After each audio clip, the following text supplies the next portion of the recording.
Hi ವೀಕ್ಷಕರೇ, ನೀವು ನೋಡ್ತಾ ಇದ್ದೀರಾ HY ಟಿವಿ. ನಾನು ನಿಮ್ಮ ನೆಚ್ಚಿನ ಸೈಯದ್ ಇಬ್ರಾಹಿಂ. ಬನ್ನಿ ಇವತ್ತು ನೋಡೋಣ ಒಂದು ದುಃಖದ ಸುದ್ದಿ. ಸುಹಾಸ್ ಶೆಟ್ಟಿದು ಮರ್ಡರ್ ಆಗಿದೆ ಮಂಗಳೂರಿನಲ್ಲಿ. ಈ ಕೊಲೆ ಪ್ರಕರಣದಲ್ಲಿ ರೀಸೆಂಟ್ ಡೆವಲಪ್ಮೆಂಟ್ ಆಗಿದೆ. ಕೇಳಕ್ಕೆ ಬರ್ತೈತೆ ಸುಮಾರು 10 ಜನಕ್ಕೆ ಪೊಲೀಸ್ ಅವರು ಅರೆಸ್ಟ್ ಮಾಡಿದ್ದಾರೆ ಅಂತ.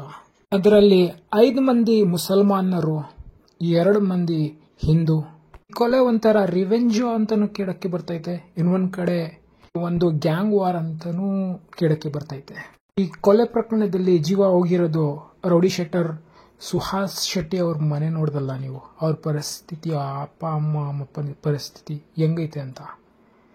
ಎಲ್ಲರೂ ಜಾಣರು, ನಮ್ಮ ಯಂಗ್ಸ್ಟರು ಈ ಗುಂಪು ಆ ಗುಂಪು ಅಂತ ಸೇರ್ತಾ ಇರ್ತಾರೆ ಧರ್ಮ ರಕ್ಷಕ್ಕೋಸ್ಕರ. ಅದರಿಂದ ಮೊದಲು 2 ಸಲ ಯೋಚಿಸಬೇಕು ನಿಮ್ ಫ್ಯಾಮಿಲಿ ಬಗ್ಗೆ. ನಿಮ್ ಧರ್ಮ ರಕ್ಷೆ ಮಾಡಕ್ಕೆ ಮುಂಚೆ ಫ್ಯಾಮಿಲಿ ರಕ್ಷೆ ಮಾಡಬೇಕು. ನಿಮ್ ಫ್ಯಾಮಿಲಿದು ರೆಸ್ಪಾನ್ಸಿಬಿಲಿಟಿ ಹತ್ಕೊಂಡು ಹೋದ್ರೆ ಅದೇ ಧರ್ಮ ರಕ್ಷೆ ಆಗ್ಬಿಡುತ್ತೆ. ಈ ಕೇಸ್ನಲ್ಲಿ ನೋಡಿದಿರಲ್ಲ ನೀವು ಎಲ್ಲ ಏನಾಗಿದೆ ಅಂತ. ಇವಾಗ ಅವ್ರದ್ದು ಅಪ್ಪ ಅಮ್ಮಂದು ಬೀದಿ ಪಾಲ ಥರ ಆಗ್ಬಿಟ್ಟಿದ್ದಾರೆ. ಯಾರು ದಿಕ್ಕೇ ಇಲ್ಲ, ಯಾರು ಇಲ್ಲ. ಇವಾಗ ಯಾವ ಧರ್ಮ ರಕ್ಷೆ ಸಂಘಟನೆ ಇರಲಿ, ಗುಂಪು ಇರಲಿ, ಇವಾಗ ಯಾರು ಕೇಳಕ್ಕೆ ಹೋಗಲ್ಲ ಅವ್ರಿಗೆ.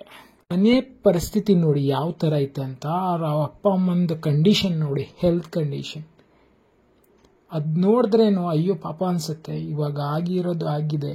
ನಾವು ಎಲ್ಲರಿಗೂ ಕೇಳ್ಕೊಳ್ಳೋದು ಇಷ್ಟೇ, ನಾವು ಇಲ್ಲಿ ಒಗ್ಗಟ್ಟಾಗಿ ಖುಷಿ ಖುಷಿ ಬದುಕೋಣ. Bye for now, see you next video. ವೀಕ್ಷಕರೇ, thank you so much for watching. ನೀವು ನೋಡ್ತಾ ಇದ್ದೀರಾ HY ಟಿವಿ. ನಾನು ನಿಮ್ಮ ನೆಚ್ಚಿನ ಸೈಯದ್ ಇಬ್ರಾಹಿಂ. ನಿಮ್ಗೆ ನನ್ನ ಚಾನಲ್ ವಿಡಿಯೋಸ್ ಇಷ್ಟ ಆದ್ರೆ ಲೈಕ್ ಮಾಡಿ, ಕಾಮೆಂಟ್ ಮಾಡಿ, ಸಬ್ಸ್ಕ್ರೈಬ್ ಮಾಡಿ, ಹಾಗೂ ಬೆಲ್ ಐಕಾನ್ ಇದೆಯಲ್ಲ ಪ್ರೆಸ್ ಮಾಡ್ಕೊಳ್ಳಿ ನ್ಯೂ ಅಪ್ಡೇಟ್ಸ್ಗೋಸ್ಕರ. ನನಗೆ ಅದು ಒಂಥರ ಮೋಟಿವೇಶನ್ ಕೊಡುತ್ತೆ ಇನ್ನೂ ಹೆಚ್ಚು ವಿಡಿಯೋಸ್ ಮಾಡಕ್ಕೆ.